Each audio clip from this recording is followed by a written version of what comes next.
Queridos hermanos, vamos a continuar con la lectura del libro de la sabiduría. Hoy hemos llegado al capítulo 15 que nos explicaba cómo había empezado el tema de la idolatría, del politeísmo, por qué habían hecho ídolos, la humanidad en general, ¿no? Habían hecho figuras de aquellas personas queridas que habían muerto y que terminaban siendo de veneración, ¿no? Y al hacer de veneración, el que venía después pensando que era una tradición, terminaba pensando que era un dios, alguien que podía resolverle, solucionarle, ¿no? Entonces, de repente, la humanidad quedó metida en un sistema de cantidad de dioses y de ídolos tremendos, ¿no? Las fuerzas de la naturaleza, ya sabemos todo lo que implica el politeísmo, ¿no? Pensar que la naturaleza tiene inteligencia, que es un dios, que uno le puede pedir algo a la naturaleza, por ejemplo, o a los planetas, o al universo, como se habla hoy, una cosa increíble, ¿no? Y son todos objetos que no tienen inteligencia propia, la inteligencia es de Dios. Ahora Dios en su misericordia atendía igual a la gente aunque le pidieran milagros a un objeto. Dios los atendía igual mientras se preparaba para resolver este tema que es la historia del pueblo hebreo, ¿no? O sea, el pueblo hebreo es creado por Dios para resolver todos estos temas, ¿no? Resolver el politeísmo, resolver la idolatría, volver al Dios único, volver al Dios verdadero, una verdadera religión, terminar con los sacrificios, ¿no? Los sacrificios, una locura total. Bueno, vamos a ver Sabiduría 16, que continúa esta línea, ¿no? Dice: por eso, mediante seres semejantes, fueron justamente castigados. Una multitud de bichos les sometieron a tormento. Bueno, aquí está haciendo un paralelismo entre el pueblo hebreo y el pueblo egipcio durante las plagas, ¿no? En las plagas, las 10 plagas de Egipto, con Moisés, ¿no?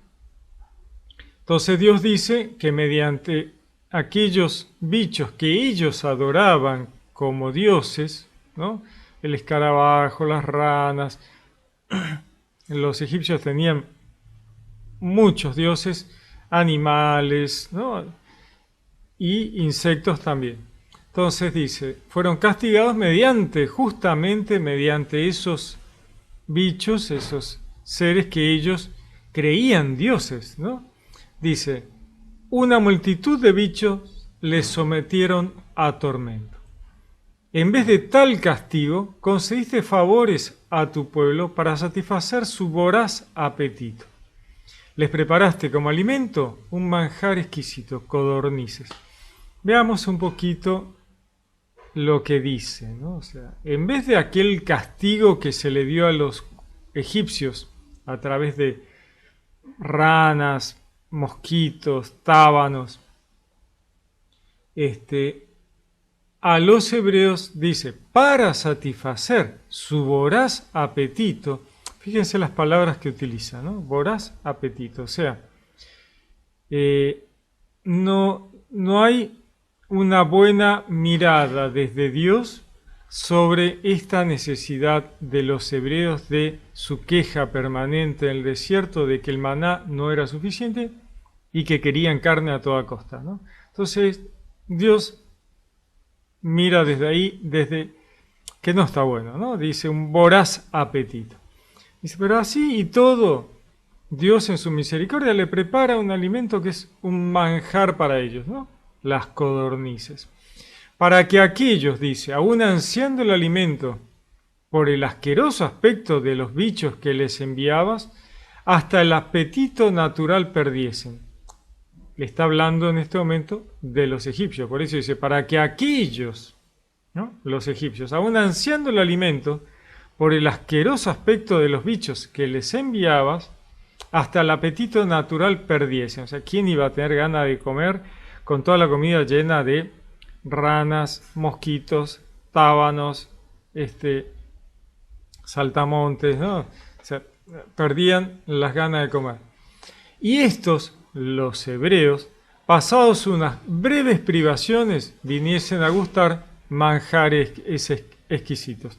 Se está haciendo este paralelismo, ¿no? A los egipcios Dios le mandó todos estos bichos, tábanos, mosquitos, ranas, ¿no? Perdieron las ganas de comer. Con todo eso lleno de insectos, ¿qué ganas de comer podías tener? Sin embargo, a los hebreos, pasadas, dice, unas breves privaciones, porque fue poco el tiempo, ¿no? En el desierto, Dios les dio las córnices, viniesen a gustar manjares exquisitos.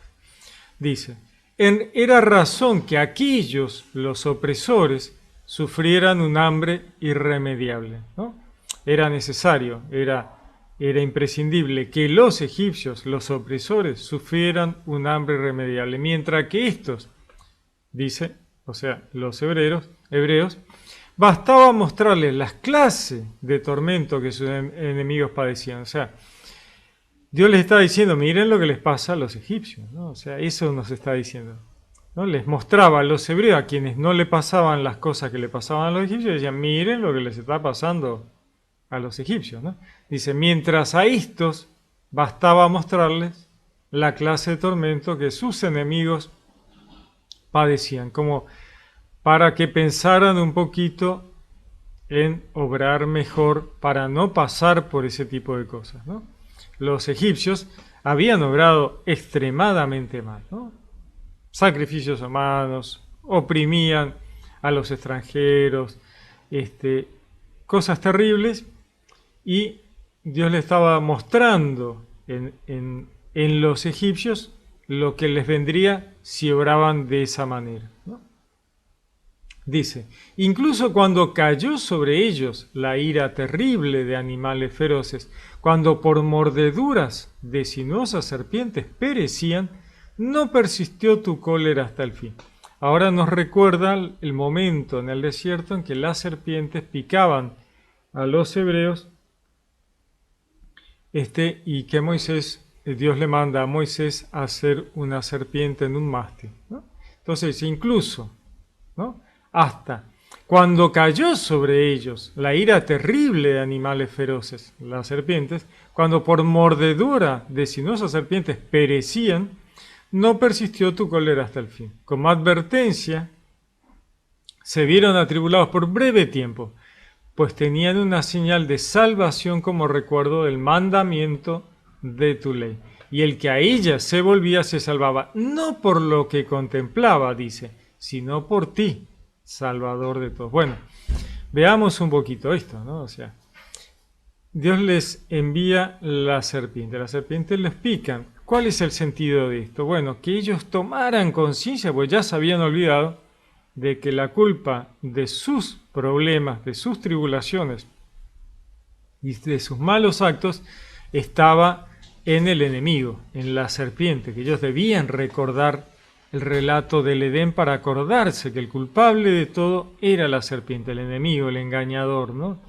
Entonces, cuando los hebreos eran picados por la serpiente, debían recordar, ¿no?, que Dios los estaba salvando del enemigo y que ellos tenían poder para ponerle límites y se habían olvidado, ¿no? Entonces, este era el motivo de este tema de que las serpientes les picaran en el campamento, ¿no?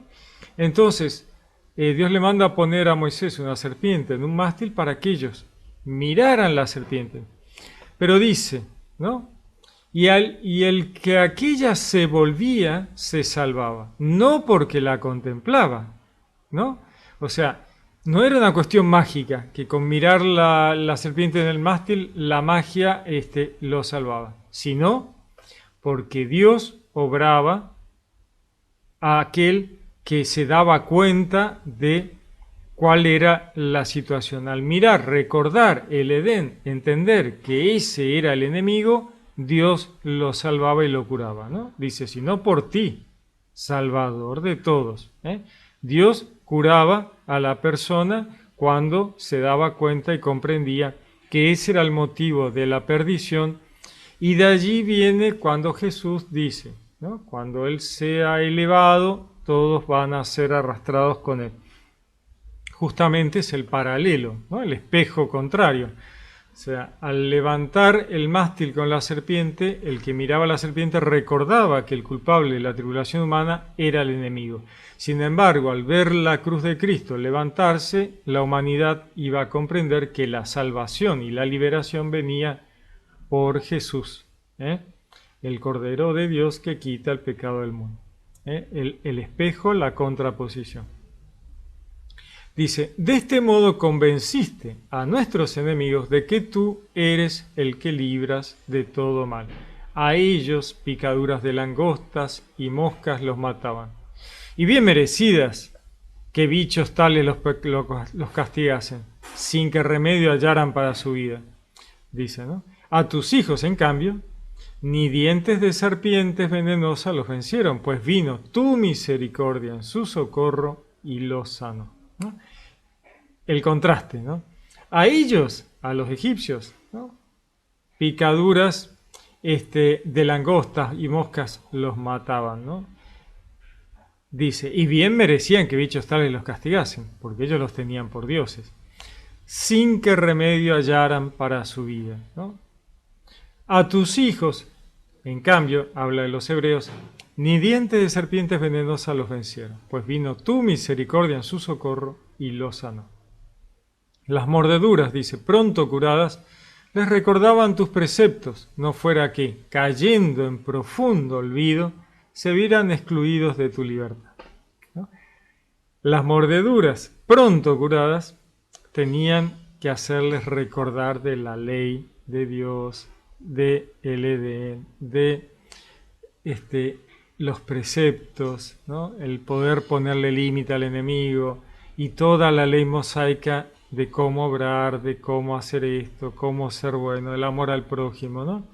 Dice, no fuera que cayendo en profundo olvido se vieran excluidos de tu libertad. O sea, si no recordaban y perdían el obrar conforme a los preceptos de los estatutos de Dios, perderían la libertad, caerían en la muerte segunda.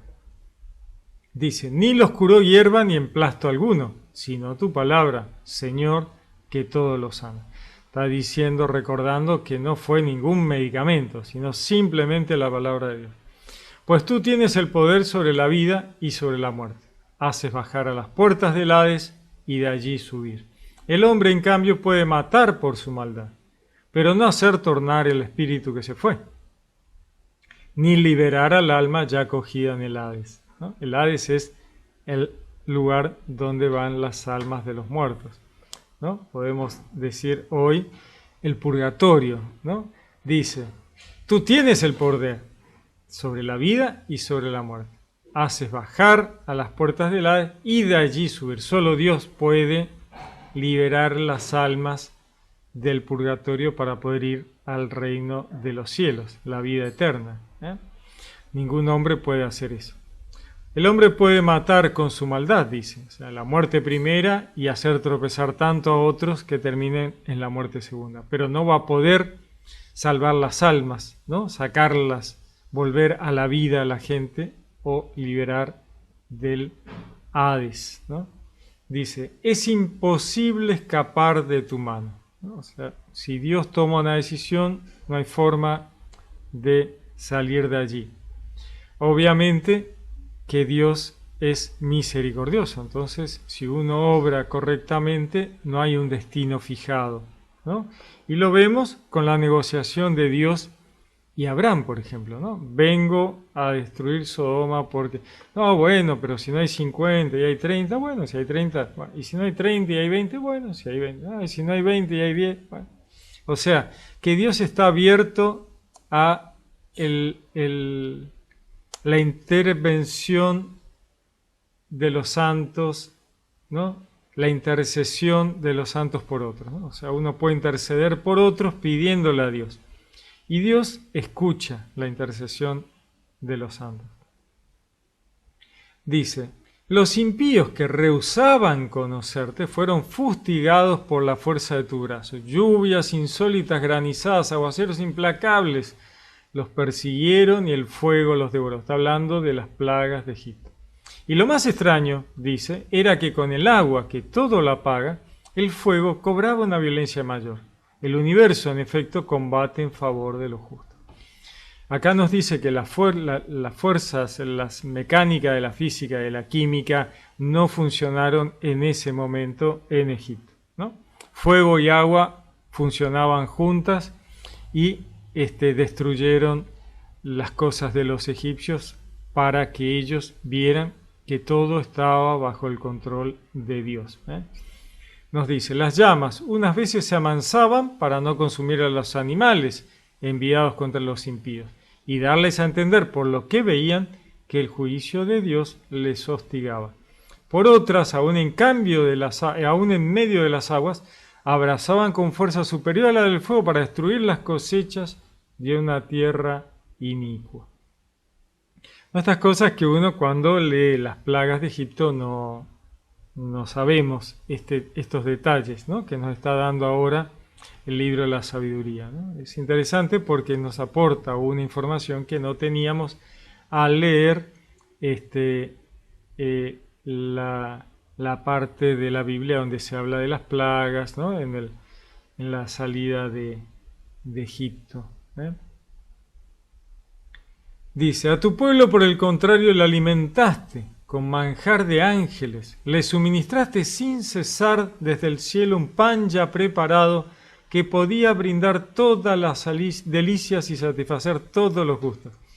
En contraposición, ¿no?, a las plagas, a los hebreos Dios le mandó el maná, el pan bajado del cielo. Dice, alimentaste con manjar de ángeles, así llama la sabiduría el maná. Le suministraste sin cesar desde el cielo un pan ya preparado que podía brindar todas las delicias y satisfacer todos los gustos. El sustento que les daba revelaba tu dulzura con tus hijos, pues adaptándose al deseo del que lo tomaba, se transformaba en lo que cada uno quería. Bueno, esta información no la teníamos en el desierto, ¿no? Cuando leemos el maná en el desierto, esto nos da, me encanta, pues nos da unos detalles que uno no tenía, ¿no? Dice, adaptándose al deseo del que lo tomaba, se transformaba en lo que cada uno quería. Dice, nieve y hielo resistían al fuego sin fundirse, para que supieran que el fuego, para destruir las cosechas de sus enemigos, entre el granizo abrazaba y fulguraba entre la lluvia. Bueno, esto que hablábamos antes. O sea, está funcionando distinto, ¿no?, el fuego y el agua y el viento para fustigar a los egipcios que ellos adoraban como dioses, ¿no? Dice, mientras que para que los justos pudieran sustentarse, hasta de su natural poder se olvidaba, porque la creación, sirviéndote a ti, su hacedor, se embravece para castigo de los inicuos y se amansa en favor de los que en ti confían. Por eso, también entonces, cambiándose en todo, servía a tu liberalidad que a todos sustenta, conforme al deseo de los necesitados. De este modo enseñabas a tus hijos queridos, Señor, que no son las diversas especies de frutos a los que alimentan al hombre, sino que es tu palabra la que mantiene a los que creen en ti. El fuego no alcanzaba a disolver lo que sencillamente derretía el calor de un breve rayo de sol, hablando del maná. Con ello le enseñabas que debían adelantarse al sol para darte gracias y recurrir a ti al rayar el día. Pues la esperanza del ingrato como escarcha invernal se derrite y corre como agua inútil. El maná se disolvía cuando ya salía el sol, pero luego, si lo recogían antes que saliera el sol, podían cocinarlo y soportaba perfectamente, ¿no? Esto nos está diciendo otro tema para que ellos comprendieran que esto era una creación especial de Dios para ellos. Sabiduría 17. Grandes son en verdad, dice, tus juicios e inenarrables, por donde almas ignorantes se vinieron a engañar. Imaginaban los impíos que podrían oprimir a una nación santa y se encontraron prisioneros de tinieblas. En la larga noche trabados, recluidos en sus casas, desterrados de la providencia entera. Bueno, nos está hablando ahora de una de las plagas de Egipto, de las tinieblas, ¿no? Es muy interesante lo que nos dice sobre este tema de que las tinieblas cubrieron a los egipcios, no así a los hebreos. Dice, creían que se mantendrían ocultos con sus secretos pecados bajo el oscuro velo del olvido, y se vieron dispersos, presa de terrible espanto, sobresaltados por apariciones, pues ni el escondrijo que les protegía les libraba del miedo, que también allí resonaban ruidos escalofriantes y se aparecían espectros sombríos de lúgubre aspecto.